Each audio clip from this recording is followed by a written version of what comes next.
Analicemos la sección titulada La oración más larga registrada del profeta Daniel. Está descrita en Daniel capítulo 9 del 3 al 19. Esta oración más larga registrada de Daniel, asumimos que la hizo con dos características sobresalientes. Número uno, lo hizo de rodillas. Número dos, lo hizo en dirección hacia Jerusalén, la tierra santa, basado en Daniel capítulo 6, el versículo 10, que declara así directamente. Cuando Daniel supo que el edicto había sido firmado, entró en su casa, donde tenía las ventanas de su cámara alta abiertas hacia Jerusalén. Y como solía hacerlo antes, 3 veces se arrodillaba y oraba y daba gracias a Dios. Ni un edicto de muerte le hizo olvidar estas dos características de la verdadera adoración, de rodillas y hacia Jerusalén. Analicemos la sección titulada Los 2520 días no es el período profético más largo. Este tiempo está basado en Levítico capítulo 26, el verso 18.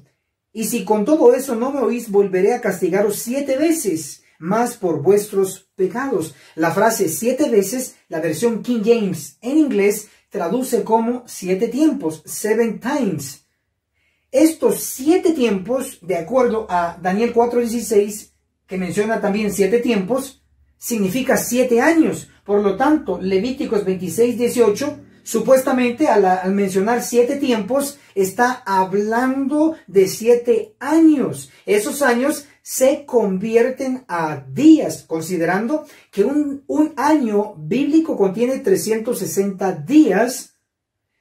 Lo vamos a multiplicar por los años, en este caso 7 años. 360 días por 7 años da igual a 2520 días. Este tiempo, si le aplicamos el principio de día por año, sería 2520 años.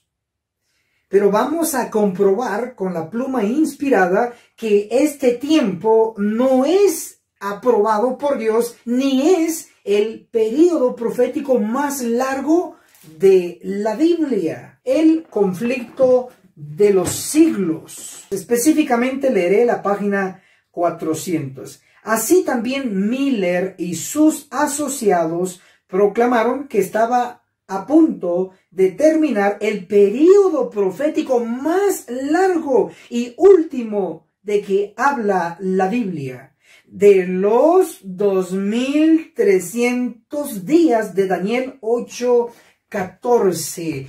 Entonces, el período profético más largo y único de la Biblia son los 2300 días de Daniel 8:14. Esto implica que los 2520 días no es el periodo más largo, porque sencillamente no es una profecía de tiempo basado en Levíticos 26:18.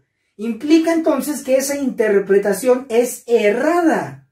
Y el periodo profético más largo de la Biblia son los 2300 días de Daniel 8:14. Maravilloso. También vamos a leer una cita vital e importante de Jaime White, esposo de la profetisa Elena G. de White.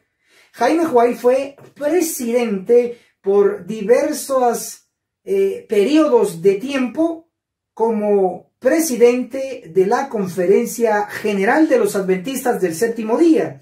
Él declaró en la Review and Herald del 26 de enero del año 1864.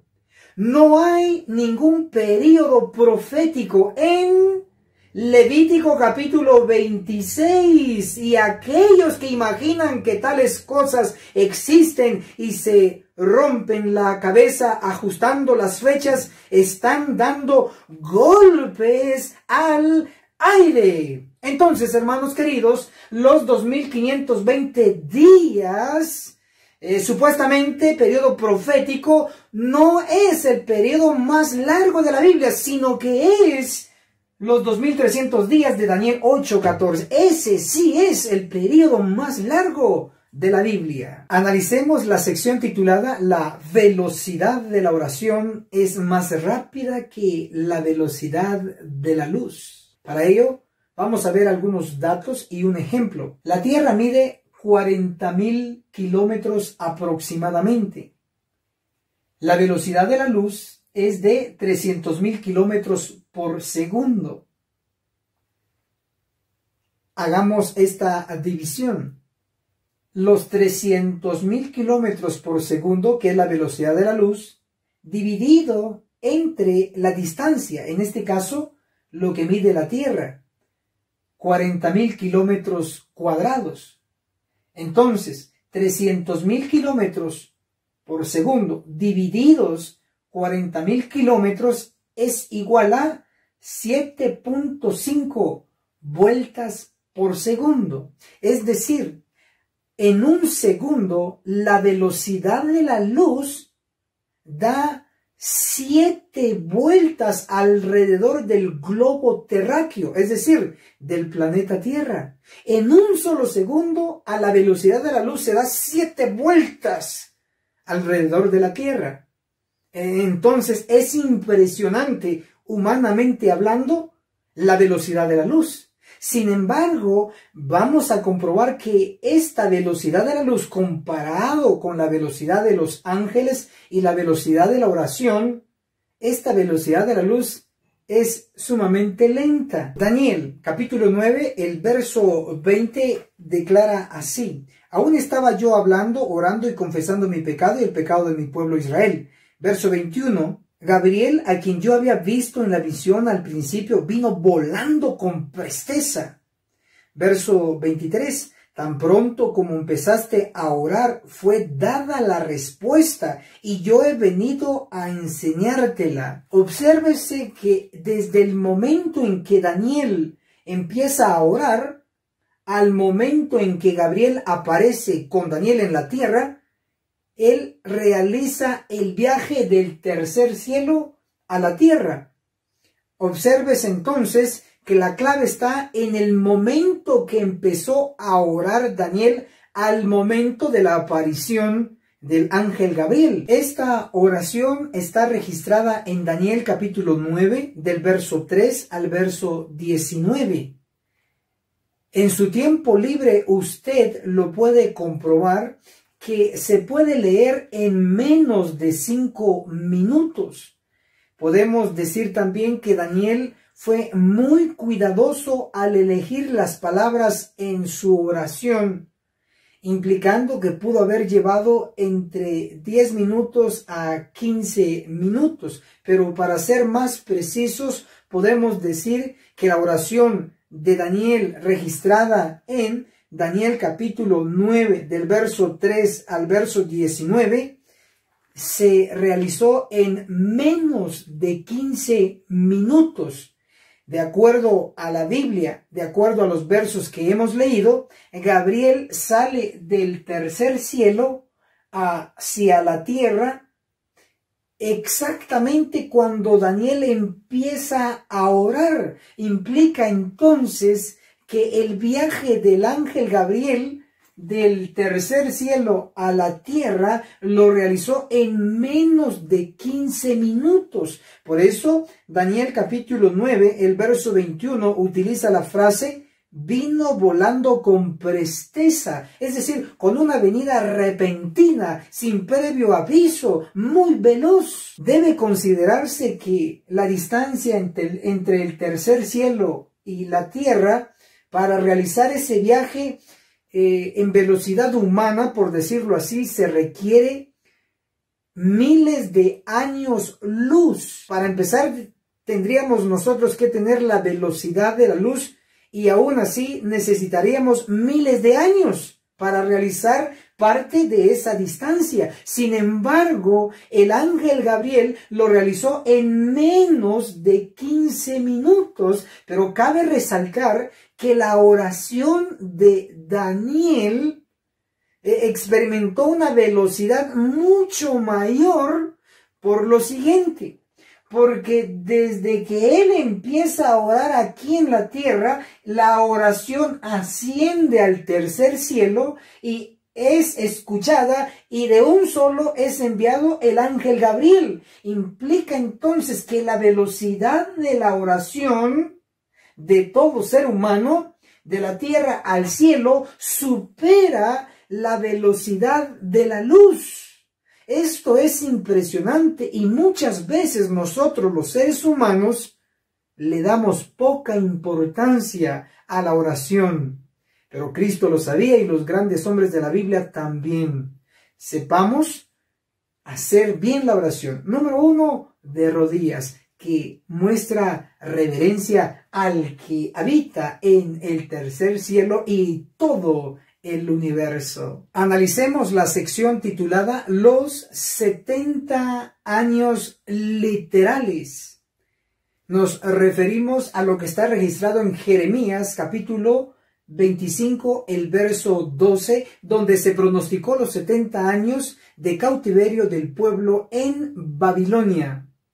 Veremos que todo ese periodo básicamente lo experimentó el profeta Daniel en carne propia, de principio a fin. El punto de partida de los 70 años de cautiverio fue con la primera compañía de cautivos llevados de Jerusalén a Babilonia. Entre ellos iba Daniel y sus 3 compañeros. Daniel tenía 18 años cuando fue llevado cautivo a Babilonia, dando punto de partida a los 70 años. Los 18 años de Daniel están registrados en Testimonios para la Iglesia, el tomo 4, en la página 562. Ahí tenemos, con la primera compañía llevada cautiva, el punto de partida de los 70 años. Seguidamente viene Belsasar a gobernar y luego Darío derroca a Belsasar y ocupa su lugar. Según la Biblia, Darío tenía 62 años de edad y curiosamente también desde el punto de partida de los 70 años a la llegada de Darío habían transcurrido también 62 años. Ahora sumemos los 18 años que tenía Daniel cuando fue llevado cautivo a la llegada de Darío. 62 más 18 igual 80 años. Es decir, cuando Darío llega a conquistar Babilonia, Daniel tenía 80 años. Seguidamente muere Darío y le sustituye Ciro. Daniel para ese entonces ya tenía 88 años de edad. ¿Cómo sé yo que Daniel vivió en el tiempo de Nabucodonosor, de Belsasar? Porque así lo registra el libro profético de Daniel. Pero el detalle un poquito más complicado para saber si estaba o no estaba es con Ciro. Para ello se puede leer lo que dice Daniel capítulo 6, el verso 28. Y Daniel prosperó durante el reinado de Darío y de Ciro el persa. Es decir, Daniel también prosperó en el reinado de Ciro, implicando entonces que Daniel aún estaba vivo cuando Ciro llega a ser rey del imperio, en ese entonces de los medos y de los persas. Daniel, cuando Ciro llega a ser rey, él tiene 88 años de edad. ¿Cómo lo sabemos? Sumemos los 18 años que él tiene al inicio del cautiverio, después de los 70 años, él tiene 88, sumando 18 más 70, igual 88 años de edad. Básicamente Daniel tuvo toda su vida en cautiverio, o por lo menos la mayor parte de su vida. ¿Cómo comprobamos el punto de partida de los 70 años y el punto final de este periodo? Lo comprobamos con una cita especial en Profetas y Reyes. En la página 408 declara: Darío, cuando murió más o menos unos 2 años después de la caída de Babilonia, Ciro le sucedió en el trono, y el comienzo de su reinado señaló el fin de los 70 años, iniciados cuando la primera compañía de hebreos fue llevada de Judea a Babilonia por Nabucodonosor. Todo lo que yo he explicado en la pizarra lo comprueba la cita del espíritu de profecía. Dice claramente que los 70 años de cautiverio iniciaron con Nabucodonosor cuando se llevó la primera compañía de cautivos, y terminó los 70 años de cautiverio cuando Ciro es puesto en el trono, cuando se convierte en rey. Hemos demostrado que Daniel estuvo cuando Nabucodonosor los lleva cautivos, y Daniel estaba aún cuando Ciro se convierte en rey, porque dice la Biblia que Daniel prosperó aún en el reinado de Ciro. Impresionante. Este anciano profeta fue fiel durante los 70 años completos de cautiverio. Vio el principio y vio el fin. Pero no solo de su tiempo, sino que aún el nuestro, con el periodo profético más largo de la Biblia, los 2300 días. Analicemos la sección titulada Las 70 semanas proféticas. Esto está registrado en Daniel capítulo 9, el verso 24. 70 semanas están cortadas para tu pueblo y tu santa ciudad, para acabar la prevaricación, poner fin al pecado, expiar la iniquidad, traer la justicia de los siglos, sellar la visión y la profecía y ungir al santo de los santos. 70 semanas. Dice, están determinadas para tu pueblo. Está hablando de Daniel y su pueblo, y el pueblo era el judío. Es decir, el tiempo determinado para los judíos fue 70 semanas proféticas. Veamos cuánto tiempo fue. 70 semanas proféticas las convertimos a días. Para ello tenemos 70 semanas por 7 días, porque cada semana tiene 7 días. Entonces, 70 por 7 igual 490 días. Si le aplicamos el principio de día por año, basado en Números 14:34 y Ezequiel 4:6, entonces los 490 días son 490 años. El tiempo que Dios le dio al pueblo judío para que abandonara el pecado y se arrepintiera y se salvara fue de 490 años, o hablando en términos proféticos, 70 semanas. El deseado de todas las gentes. En la página 107, era bien sabido que las 70 semanas de la profecía de Daniel, que incluían el advenimiento del Mesías, estaban por terminar, y todos anhelaban participar en esa era de gloria nacional que se esperaba para entonces. Resalto que era bien sabido que las 70 semanas de la profecía de Daniel incluían el advenimiento del Mesías, estaban por terminar. Era bien sabido. Los judíos conocían de esta profecía de tiempo. Ellos tenían que abandonar su pecado y sin embargo no lo hicieron. Se les acabó el tiempo. Espero que nosotros no estemos haciendo lo mismo, aunque la realidad nos muestra que lo estamos repitiendo.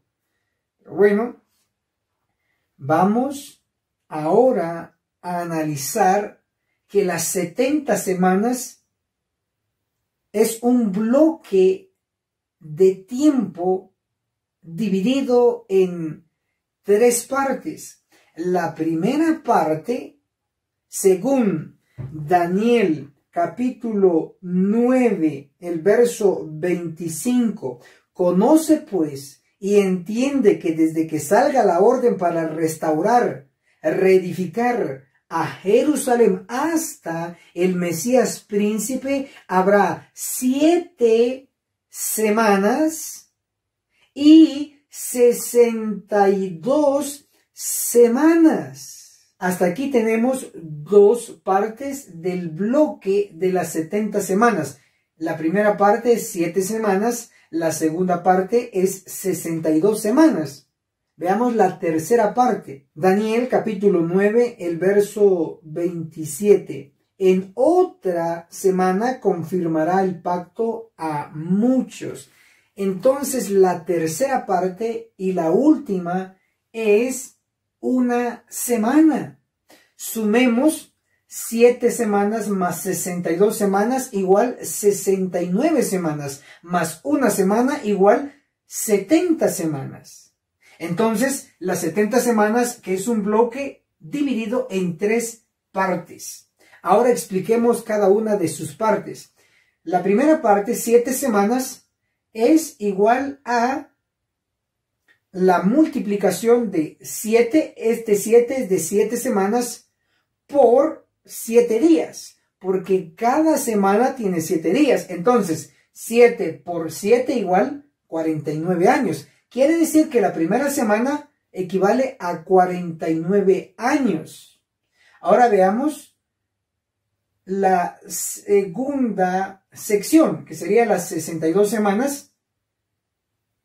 Que hagamos esta operación, 62 semanas por 7, porque cada semana tiene 7 días, 62 por 7 igual 434 años. Implica entonces que las 62 semanas son 434 años. Ahora tenemos una semana por 7 igual a 7 años, porque es día por año. Entonces, si sumamos la primera sección, 7 semanas, 49 años, la segunda sección, 62 semanas, 434 años, una semana más 7 años, nos da un total de 490 años, indicando entonces que las 70 semanas equivalen a 490 años exactos que Dios le dio a los judíos. Entonces, vamos ahora a explicar lo más relevante de estas 70 semanas. El punto de partida de las 70 semanas proféticas lo registra Daniel capítulo 9, el verso 25. Conoce pues y entiende que desde que salga la orden o decreto para restaurar y reedificar a Jerusalén hasta el Mesías príncipe, habrá 7 semanas y 62 semanas. El punto de partida es la orden de restaurar Jerusalén. Según la historia, esa orden, ese decreto se dio en el 457 antes de Cristo. Y dice que desde ahí iban a haber 7 semanas y 62 semanas, que traducido es 49 años más 434 años igual 483 años. Es decir, desde que tenía que salir la orden de restaurar Jerusalén hasta el Mesías príncipe, tenían que transcurrir 483 años. El Mesías príncipe, obsérvese que es un término que se refiere a Cristo. Mesías literalmente significa ungido. Y Cristo, después de que fue bautizado, salió del agua y el Espíritu Santo descendió sobre él, es decir, fue ungido. Ahí él toma el papel de Mesías. ¿Y en qué año fue él bautizado? Para saber el año exacto en que él fue ungido.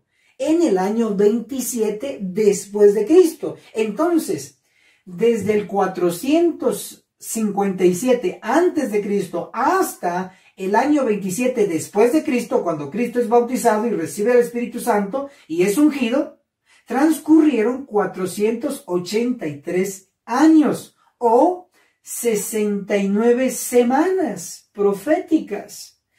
Obsérvese que Cristo mismo nos dio una clave. Justo después de bautizado e iniciar su ministerio, él declaró en Marcos capítulo 1, el verso 15, el tiempo es cumplido. ¿A qué tiempo se estaba refiriendo Cristo? Se estaba refiriendo a las 7 semanas y 62 semanas, es decir, se estaba refiriendo a las 69 semanas o 483 años que ya se habían cumplido y estaba por iniciar la última semana o los últimos 7 años que quedaban de las 70 semanas o 490 años. Todo es perfecto y se va cumpliendo en su tiempo debido. Ahora nosotros estamos viendo un tiempo solemne, quedan poco tiempo, pocos meses, pocos años para que se cierre el tiempo de gracia para la iglesia y para el mundo seguidamente. Y es preocupante porque aún no se reacciona, pero en el nombre de Jesús, que con esta lección de los judíos, nosotros aprendamos de una vez por todas. Interesantemente, Daniel capítulo 9, el verso 27 dice, en otra semana confirmará el pacto a muchos, a los judíos, y a la mitad de la semana hará cesar el sacrificio y la ofrenda. Desde el año 27 Jesús trabajó durante su ministerio durante 3 años y medio. Del año 27 al año 31 tenemos los 3 años y medio de ministerio de Jesús, donde él fue crucificado en el año 31.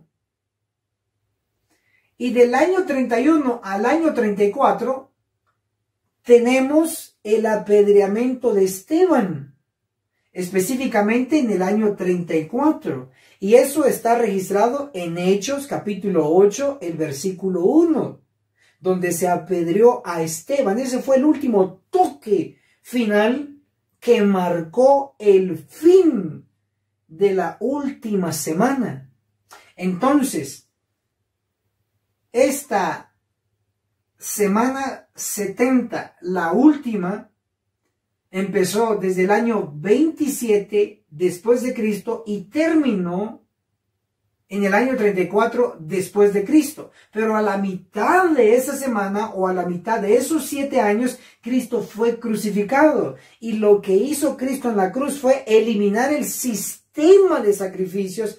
Eliminó, como dice ahí Daniel 9, el verso 27, iba a cesar el sacrificio y la ofrenda. Todo el sistema ceremonial de sacrificios fue eliminado por Cristo, porque el Cordero de Dios murió en la cruz del Calvario. Hasta aquí entonces nosotros tenemos las 70 semanas o 490 años dados al pueblo judío.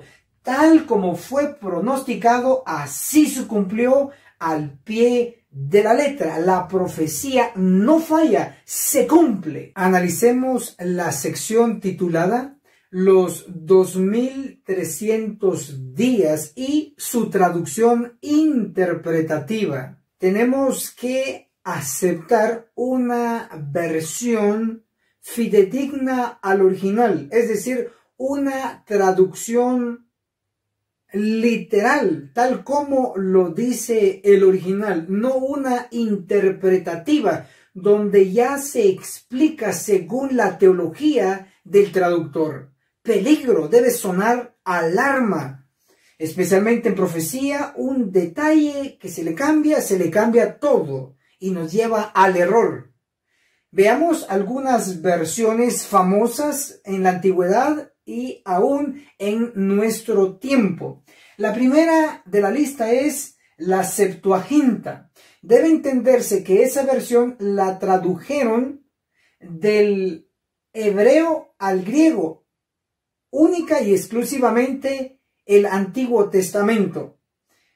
La Septuaginta estuvo involucrado 70 rabinos judíos en su traducción del hebreo al griego. Lo tradujeron estos 70 rabinos correctamente. Daniel 8:14, ellos tradujeron 2300 días. Eso es correcto. Pero de la traducción de la Septuaginta en griego, o es decir, ya estando en griego, lo tradujeron al inglés traductores modernos, y Daniel 8:14 ellos lo tradujeron como 2400 días. Esto es impresionante. En lugar de mantener tal como estaba el original, la Septuaginta en griego, ellos le agregaron 100 días más. 2400 días. En realidad son 2300 días. ¿Pero por qué le agregaron? Porque ellos interpretaron.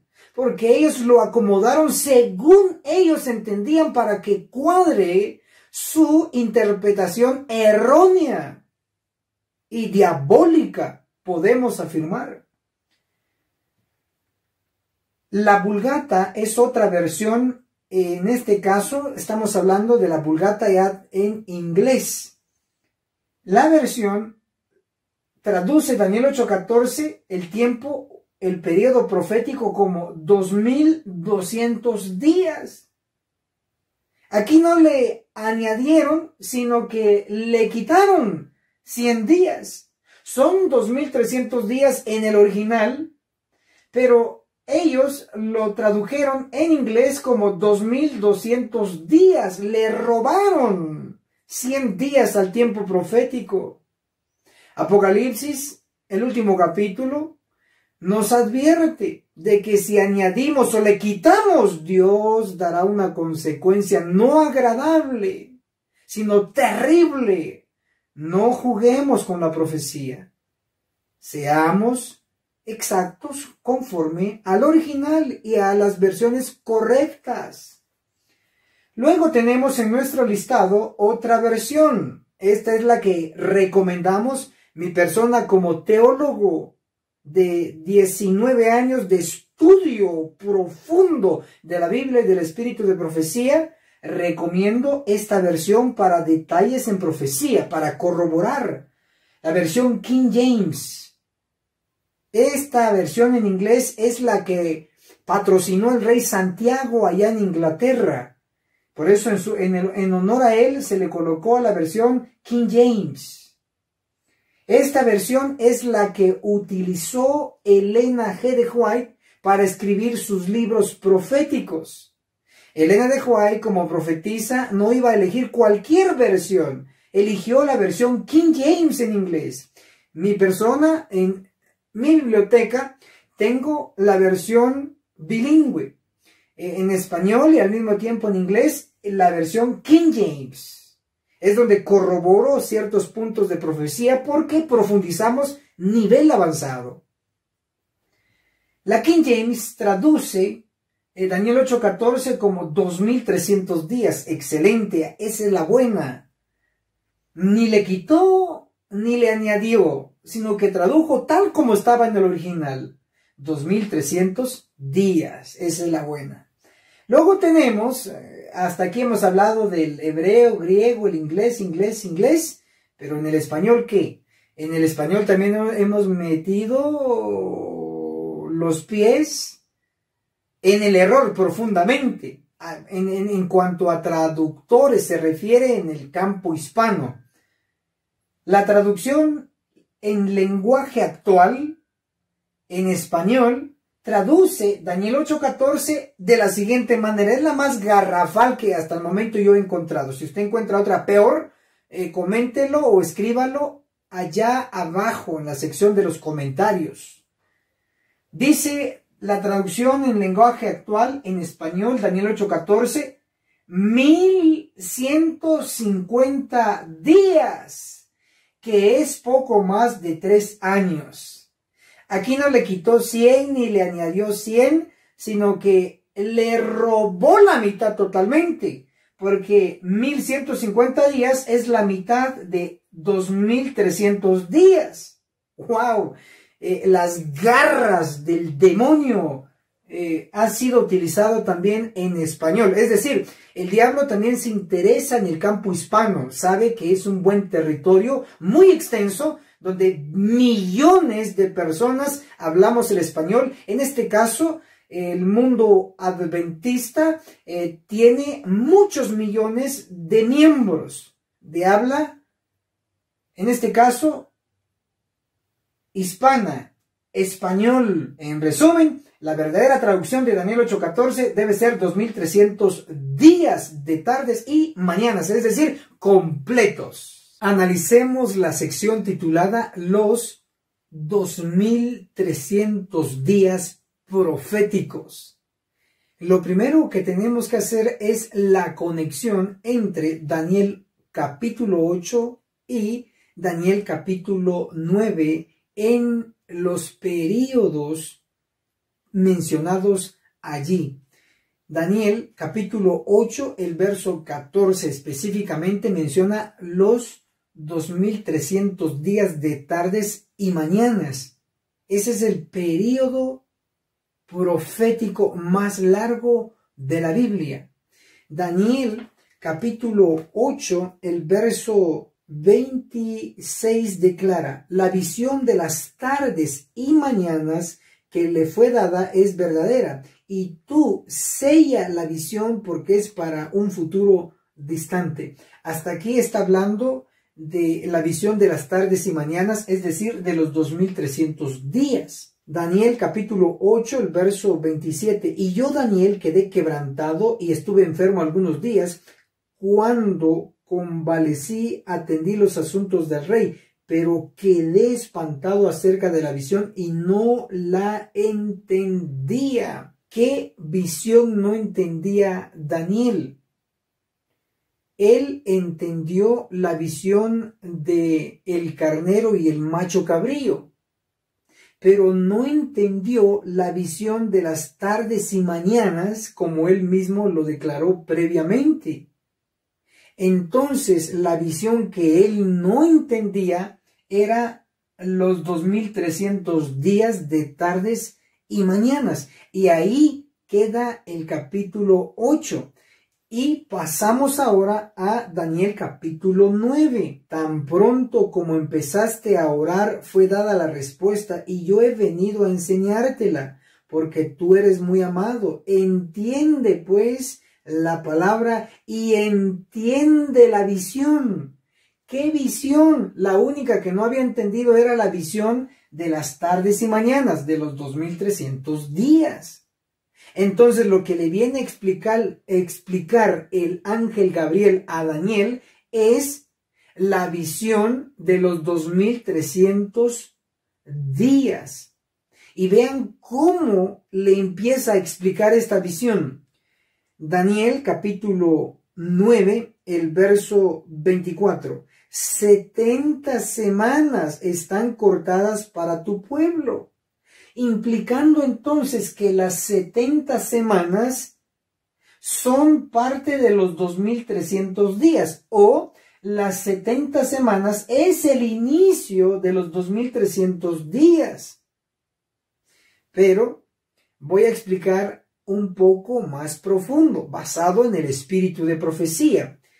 En Daniel capítulo 9, el verso 24, dice la mayoría de las versiones, 70 semanas están cortadas para tu pueblo.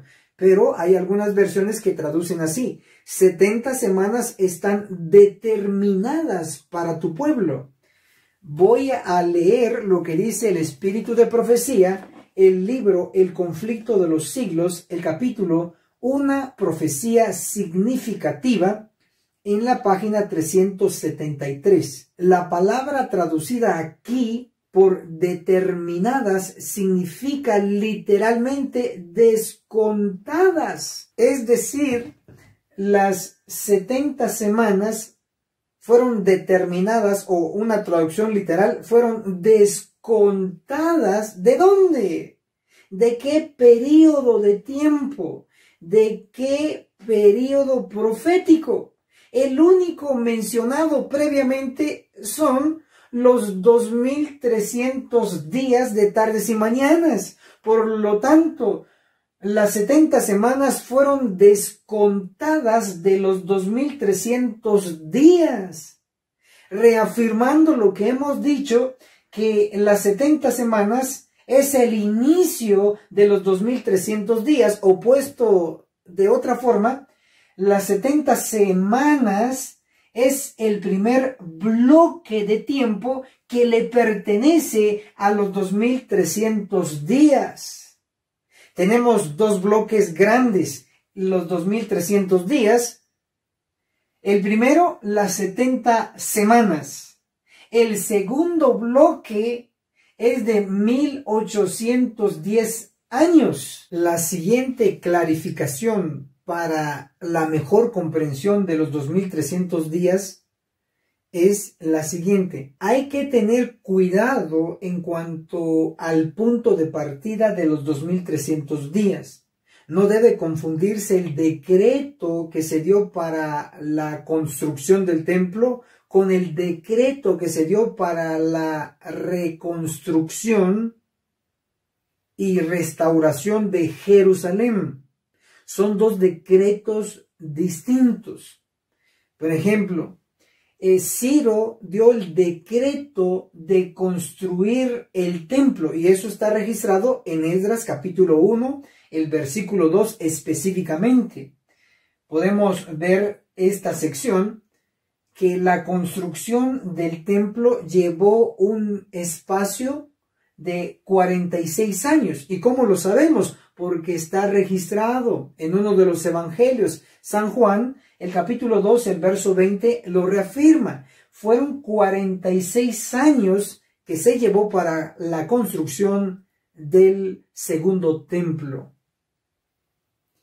Luego tenemos el decreto de Artajerjes, rey de Persia, que dio punto de partida a la reconstrucción y restauración de la ciudad de Jerusalén, según Daniel capítulo 9, el verso 25. Conoce pues y entiende que desde que salga la orden o decreto para restaurar y reedificar a Jerusalén, esa es la clave. Eso está registrado, ese decreto para reconstruir, reedificar Jerusalén, en Esdras capítulo 7 del verso 21 al 27, y también en el libro de Nehemías, que fue contemporáneo de Esdras, en el capítulo 2, el verso 5 y el verso 17. Ese decreto de restaurar Jerusalén, reconstruir Jerusalén, es la clave como punto de partida de los 2300 días, pero nunca debe tomarse como punto de partida el decreto de construcción del templo, no, sino que el punto de partida es el decreto de Artajerjes para la restauración de la ciudad de Jerusalén, que es totalmente diferente y fue dado en el año 457 antes de Cristo. Desde ese año para adelante se empieza a hacer el cómputo de los 2300 días proféticos. El otro punto que debe quedar claro es que para entender los 2300 días proféticos se le debe de aplicar el principio de día por año. Y eso está basado en la Biblia. Números 14, el verso 34 dice día por año. También el profeta Ezequiel en el capítulo 4, el verso 6 declara día por año te lo he dado. Es decir, cuando hablamos de días proféticos, un día profético equivale a un año.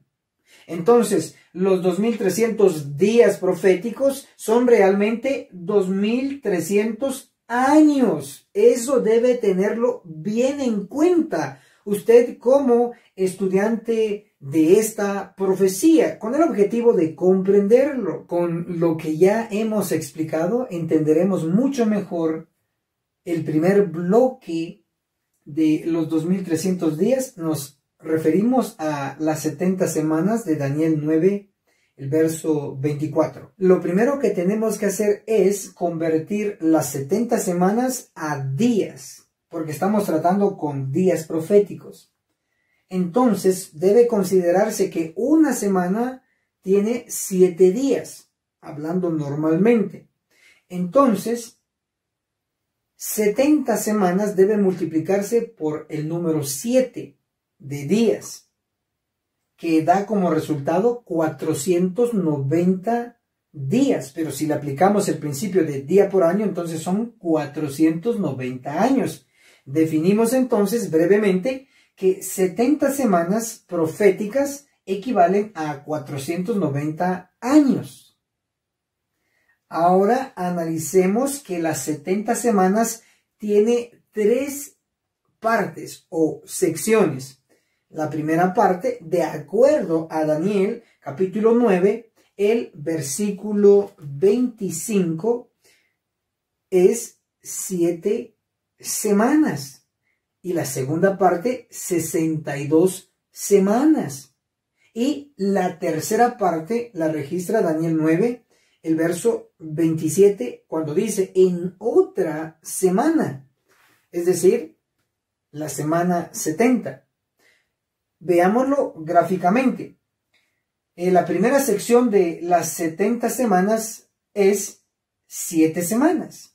La segunda sección es 62 semanas. Y la tercera y última sección es una semana. Sumemos 7 más 62 igual a 69. Más una semana igual 70 semanas, que equivalen a 490 años. Ahora convirtamos cada sección a días. Recuerde que una semana tiene 7 días. Entonces hagamos una pequeña multiplicación en cada sección. 7 semanas por 7 días igual 49 días. Pero le aplicamos el principio de día por año, nos da el resultado de 49 años. 62 semanas por 7 días nos da el resultado de 434 días, aplicándole el principio de día por año, igual 434 años. Luego tenemos la última sección, una semana. Si lo convertimos a días, tenemos que multiplicar. Una semana tiene 7 días, entonces 1 por 7 igual 7 días. Aplicándole el principio de día por año, 7 años. Ahora sumemos todos estos años de las 3 secciones. 49 años más 434 años nos da 483 años. Más 7 años nos da 490 años. Exactamente las 70 semanas. Se define entonces que las 70 semanas es igual a 490 años, reafirmado desde diferente ángulo. Ahora vamos a analizar la última semana, que es la más sobresaliente de las tres secciones. Debe entenderse que el punto de partida de las 70 semanas y de los 2300 días fue el 457 antes de Cristo, con el decreto de reconstruir la ciudad de Jerusalén, hasta el Mesías príncipe, de acuerdo a Daniel capítulo 9, el verso 25. Conoce pues y entiende que desde que salga la orden para restaurar y reedificar a Jerusalén hasta el Mesías príncipe habrá 7 semanas y 62 semanas. Lo que quiere decir es que desde que salió la orden de reconstruir Jerusalén hasta la aparición del Mesías príncipe, tenían que pasar 7 semanas y 62 semanas. Es decir, tenían que pasar 483 años. Y así ocurrió. Desde la orden que se dio para construir Jerusalén hasta la aparición del Mesías, transcurrieron 483 años. ¿Y qué evento ocurrió al final de los 483 años? Ocurrió el bautismo de Cristo. Lo que indicaba la profecía es que debía aparecer el Mesías. Y la palabra Mesías literalmente significa ungido. Y Cristo en el año 27 fue bautizado, y cuando salió del agua recibió al Espíritu Santo, y con el Espíritu Santo fue ungido. Y desde ahí para adelante él obtiene el título de Mesías, es decir, ungido. ¡Qué maravilloso! La profecía se cumplió al pie de la letra, punto por punto, detalle por detalle, sorprendente. Entonces, desde el 457 hasta el año 27, cuando Cristo es bautizado y es ungido por el Espíritu Santo, transcurrieron 483 años. Dijimos que vamos a analizar la última semana, que es la más sobresaliente. Daniel capítulo 9, el verso 27. En otra semana confirmará el pacto a muchos. ¿Quiénes son esos muchos? Los judíos. Y una semana, ¿por cuánto tiempo está formado? Por 7 años. Una semana profética. Esta semana profética está dividida primero por el ministerio de Cristo, que fue 3 años y medio de ministerio. Luego, los discípulos trabajaron otros 3 años y medio con los judíos. Entonces, sumemos 3 años y medio más 3 años y medio, hace un total de 7 años, es decir, una semana profética. Por eso dice acá, Daniel capítulo 9, el verso 27, en otra semana, es decir, 7 años, confirmará el pacto a muchos, a los judíos. Y a la mitad de la semana hará cesar el sacrificio y la ofrenda. Observes entonces que justo desde el año 27 hasta el año 31 pasaron 3 años y medio. Y en el año 31 Cristo es crucificado, como lo indicaba la profecía. A la mitad de la semana o a la mitad de los 7 años tenía que hacer cesar el sacrificio y la ofrenda. Cristo se encontró con el tipo, es decir, el tipo y el antitipo se encontraron.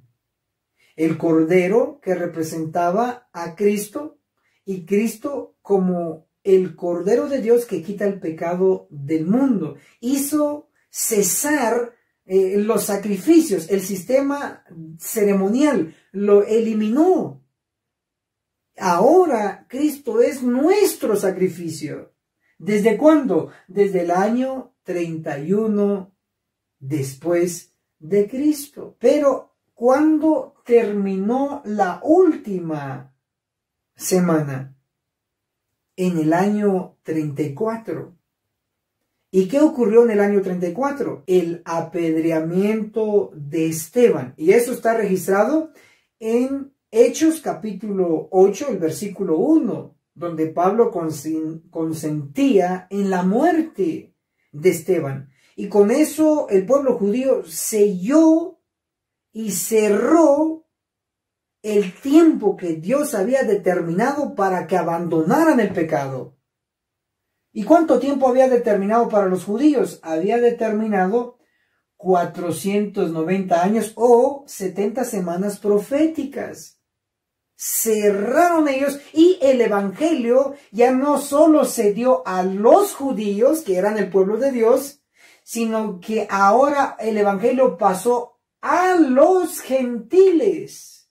¿Desde cuándo? Desde el año 34 después de Cristo. Ya hemos aprendido que las 70 semanas o 490 años están descontadas de los 2300 días o años. Entonces hagamos la resta, descontémoslo. 2300 años menos 490 años igual a 1810 años. Es decir, desde el 457 hasta el año 34 transcurrieron 490 años. Y desde el año 34 en adelante faltaban 1810 años de los 2300 días o años. Ahora, queremos saber el fin de los 2300 días o años, porque el punto de partida ya lo tenemos, el 457 antes de Cristo. ¿Cómo sabremos cuál es el fin de los 2300 años? Sencillo, vamos a sumar los años después de Cristo, de la misma era. En este caso, tenemos el 34 después de Cristo, aquí ubicado, 34 después de Cristo, y también tenemos 1810 años que están después de Cristo. Entonces sumamos 34 después de Cristo más 1810 igual a 1844. Entonces el fin de los 2300 años fue el año 1844, pero para ser específicos y exactos, fue el martes, subraye esto, martes 22 de octubre del año 1844, que marcó el fin de los 2300 días o años. Voy a resaltar octubre y también el martes. El 22 de octubre del 457 antes de Cristo marcó el punto de partida de los 2300 días o años. Y el punto que marcó el final de los 2300 años fue el 22 de octubre de 1844. Obsérvese, de octubre a octubre. Y eso se reafirma en el espíritu de profecía, el libro El conflicto de los siglos. La página 450 declara, contando desde el otoño del 457 antes de Cristo, los 2300 años concluían en el otoño de 1844. Dice otoño del 457 y otoño de 1844. Por eso decimos desde el 22 de octubre del 457 antes de Cristo como punto de partida hasta el 22 de octubre que fue día martes de 1844, tenemos exactamente 2300 años. Perfección divina. Pero ¿por qué Dios eligió el día martes como 22 de octubre y el inicio de la purificación del santuario celestial? Porque Daniel 8:14 declara hasta 2300 tardes. y mañanas, luego el santuario será purificado. Es decir, justo terminando los 2300 años, tenía que empezar la purificación del santuario.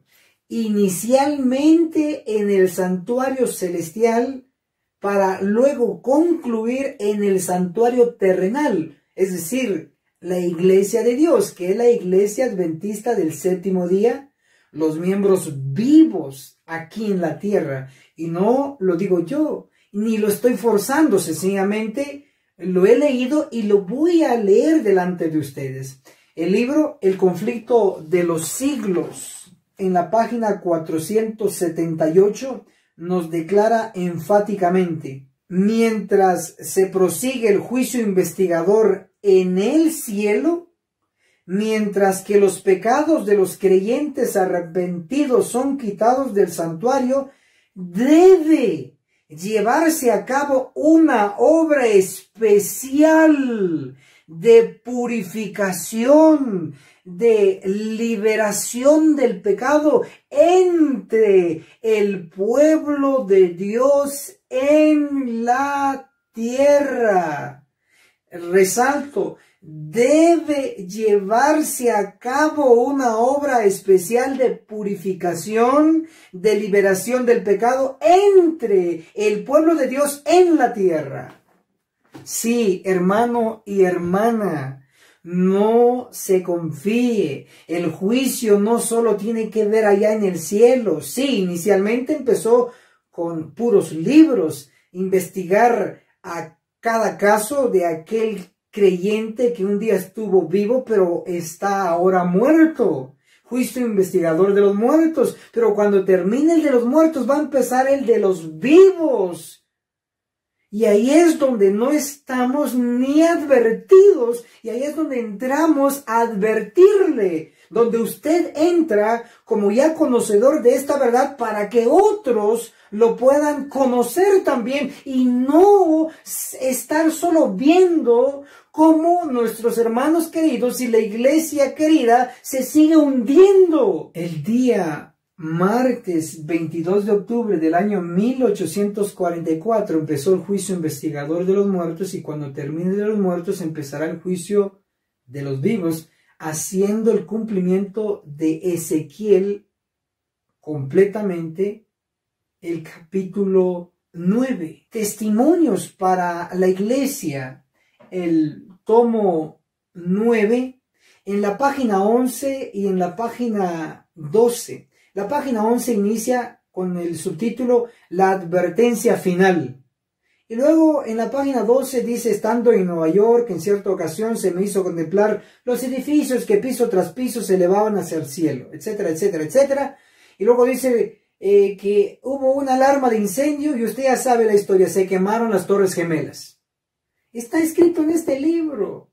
Pero lo que le quiero llamar la atención en esta ocasión es Testimonios para la Iglesia, el tomo 9, página 11 y página 12. Léalo en su tiempo libre, pero yo voy a leer la página 12, especialmente después de este párrafo. La siguiente escena que pasó delante de mí fue una alarma de incendio.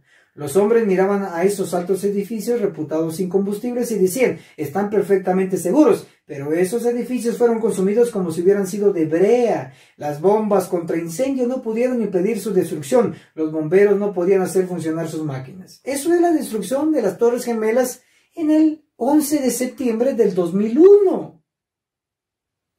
Eso es seguro. Así fue, así ocurrió, así se cumplió. Pero lo que me sorprende es el siguiente párrafo.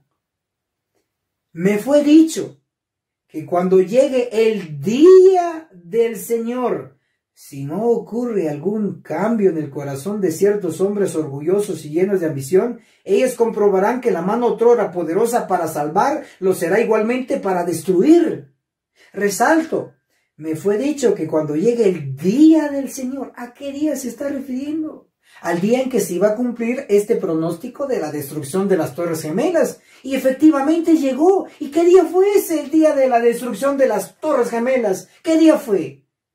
El 11 de septiembre del 2001. Corrobore, googleelo, búsquelo en calendarios del 2001 o en el internet.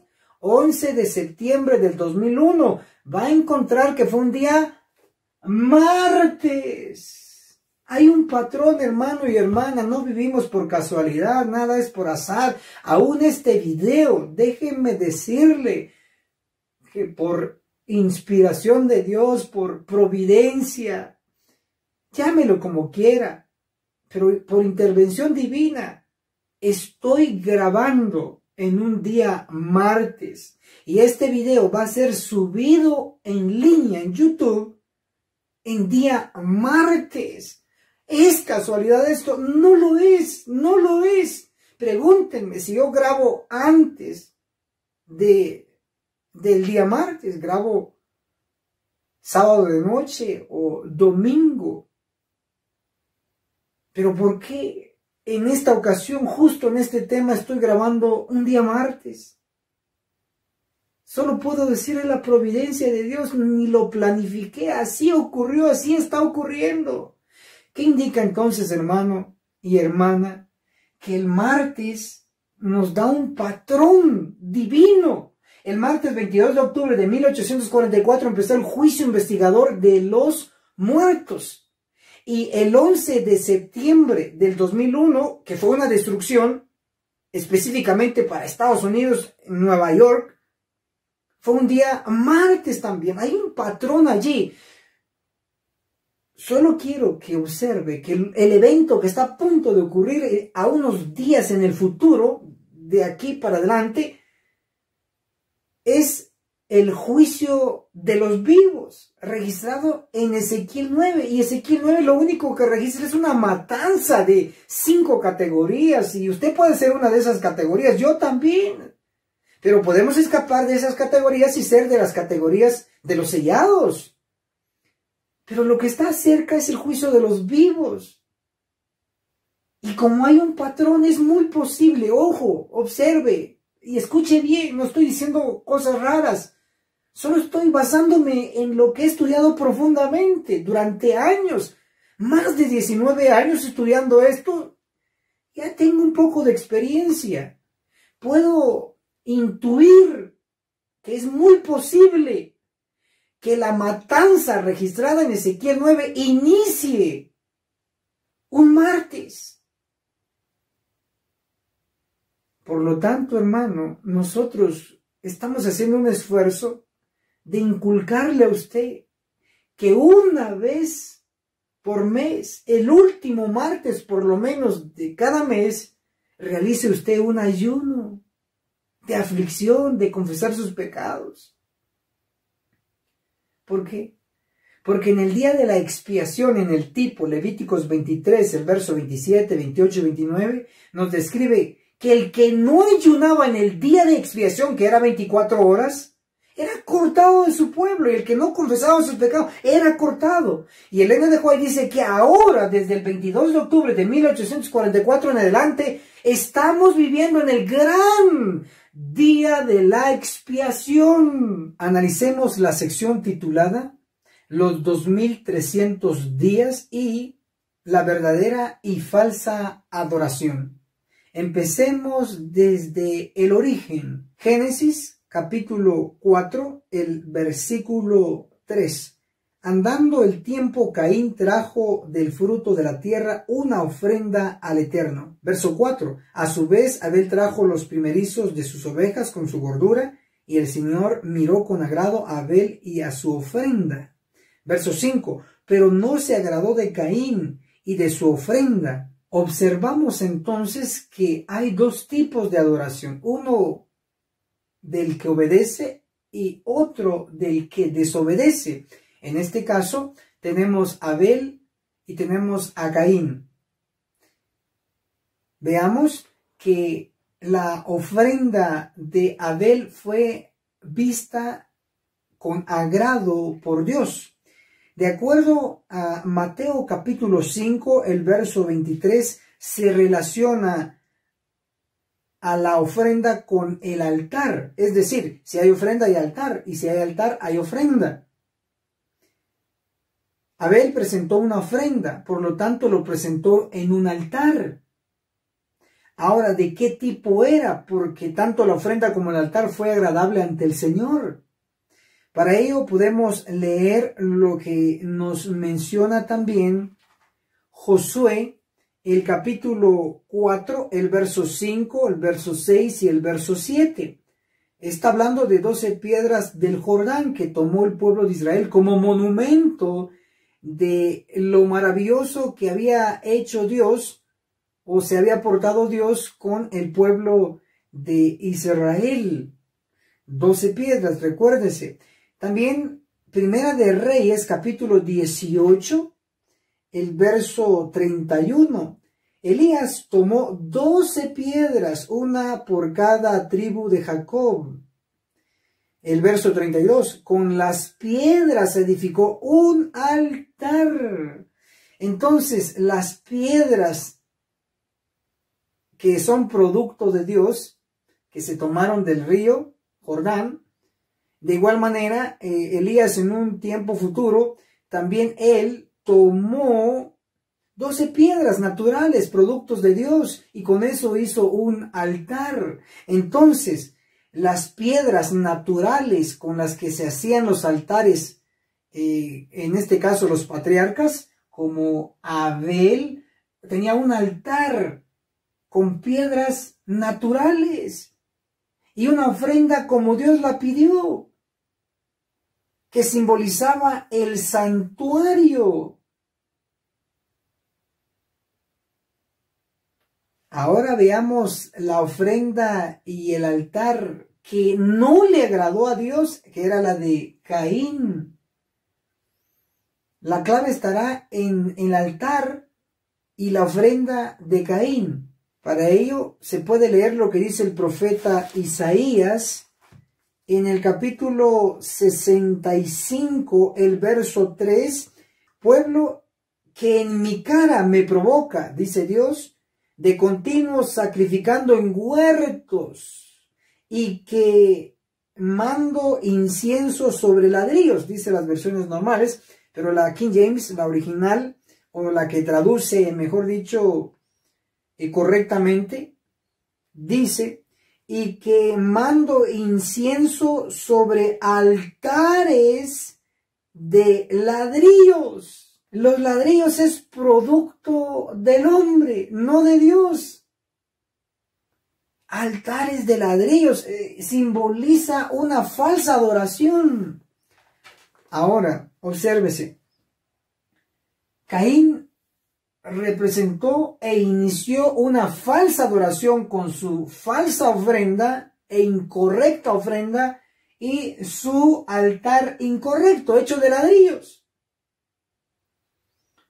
Y Abel representó a la verdadera adoración con su altar de piedras, producto de la creación de Dios. Voy a comprobar que la verdadera adoración de Abel representó el santuario, basado en el sacrificio o la ofrenda que él presentó, que era de cordero, símbolo de Cristo que iba a morir en la cruz y luego como nuestro sumo sacerdote en el santuario celestial.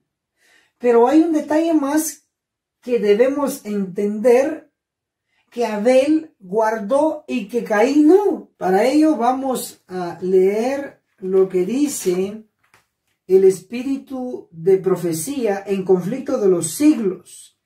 En la página 506, el capítulo Una obra de reforma declara así, hablando del sábado: fue guardado por todos los patriarcas, desde Abel hasta el justo Noé, hasta Abraham y Jacob.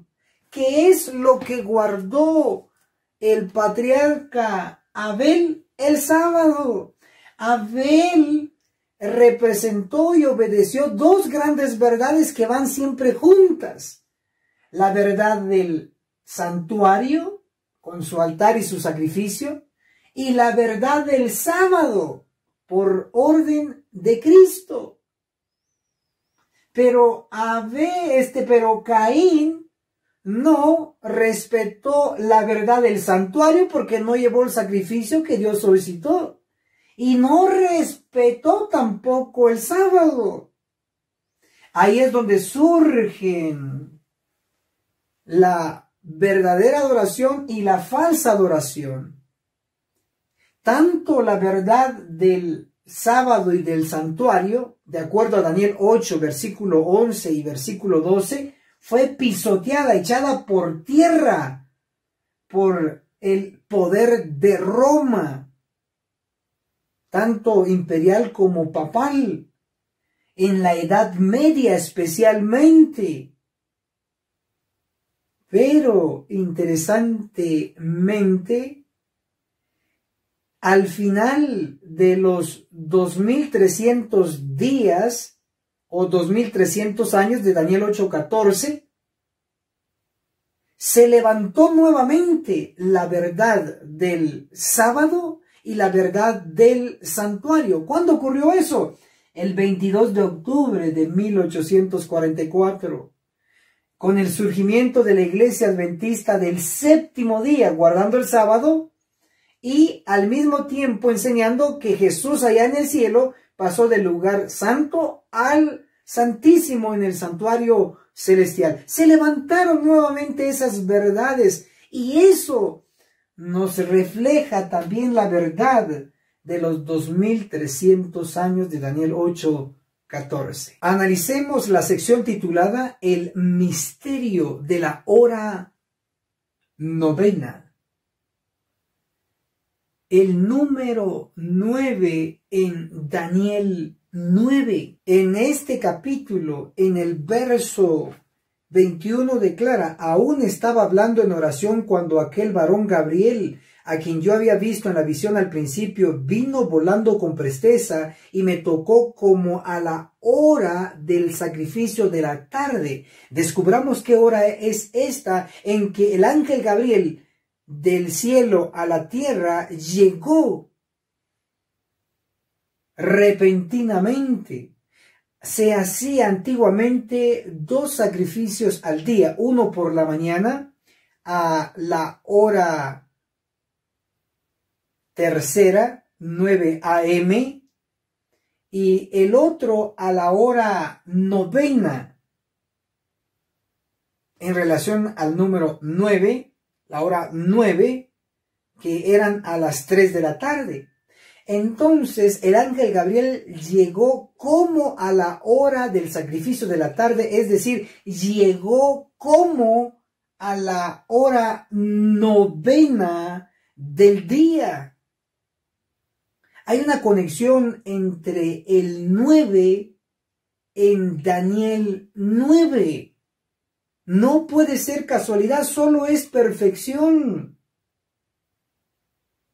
Ahora vamos a relacionarlo con otros textos bíblicos. Por ejemplo, Marcos capítulo 15, el verso 34, nos describe que en la hora novena, el número 9, el verso 37 de Marcos 15 dice que Jesús expiró. Y Mateo capítulo 27, el verso 51 nos dice que el velo del templo se rasgó de arriba para abajo. ¿A qué hora? A la hora novena. No puede tampoco ser casualidad. Ahí es donde está el misterio encerrado de la hora novena, es decir, de la hora 9 del día. Ahora, Hechos capítulo 3, el verso 1, Pedro y Juan, 2 apóstoles, en la hora novena llegaron al templo, la hora 9, y sanaron a un enfermo. Hechos capítulo 10, el verso 3, corrobora Daniel 9:21. Hechos 10, verso 3, Cornelio, un gentil, fue visitado por un ángel a la hora novena, 9, igual que Daniel fue visitado a la hora novena. Conexiones maravillosas. Sí, esto es impresionante, esto es perfección divina. Finalmente, en Mateo capítulo 10, el verso 5 nos habla de la hora novena, la hora 9.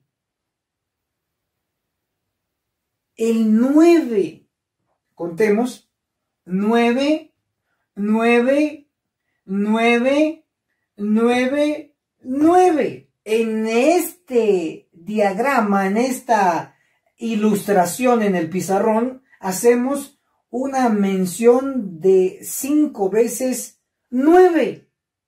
Y no es que yo lo haya elegido por el azar, sencillamente esas son las que se encuentran en relación a nuestro tema. El 9 se relaciona también con el pueblo actual de Dios, con la iglesia adventista del séptimo día, y lo demuestro de una manera muy sencilla y muy poderosa. De todos los libros del espíritu de profecía, que hacen 3,5 metros de altura, si juntáramos todos los escritos en inglés, etcétera, etcétera, 3,5 metros.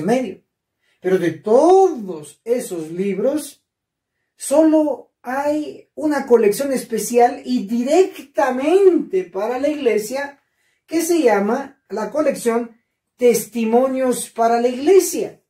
¿Y cuántos tomos son? A ver, ¿cuántos tomos son para la iglesia? Escríbanlo en los comentarios, colaboren algo, comente. ¿Cuántos testimonios para la iglesia existen? Directamente. Son 9. Aquí tenemos algunos, pero vean, aquí está la evidencia. Testimonios para la iglesia, el tomo 9. Ahí está. Convenzámonos que el 9 está con nosotros. Se relaciona directamente con la iglesia adventista del séptimo día. Pero como estamos viendo estos versículos en conexión con Daniel 9, y Daniel 9 nos conecta con Daniel 8:14, los 2300 años, y los 2300 años terminaron en 1844, donde empezó el juicio de los muertos, y cuando termine el de los muertos va a empezar el de los vivos aquí en la tierra. Entonces el 9 se conecta con la iglesia adventista en relación a juicio. Y el juicio que está a punto de ocurrir es el juicio de los vivos. Observe esto y por favor obedezca esta parte del espíritu de profecía, por lo menos esto. Manuscritos inéditos, el tomo 1, en la página 241, en la orden para nosotros, dice: estudien el capítulo 9, estudien el capítulo 9 de Ezequiel. Esas palabras se cumplirán literalmente. No obstante, el tiempo pasa y la gente sigue dormida. Despertemos. Tal vez con un susto nos levantamos. La orden es bien clara. Estudiemos el capítulo 9 de Ezequiel, porque esas palabras se cumplirán futuro. ¿Y cómo se va a cumplir? Literalmente. He hecho lo mejor que puedo para poder advertirle a usted, y que usted, yo estoy seguro que usted va a colaborar advirtiendo a los demás. Bendiciones.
Agencia Misionera AMI te regala una doctrina completa con los siguientes 3 cursos.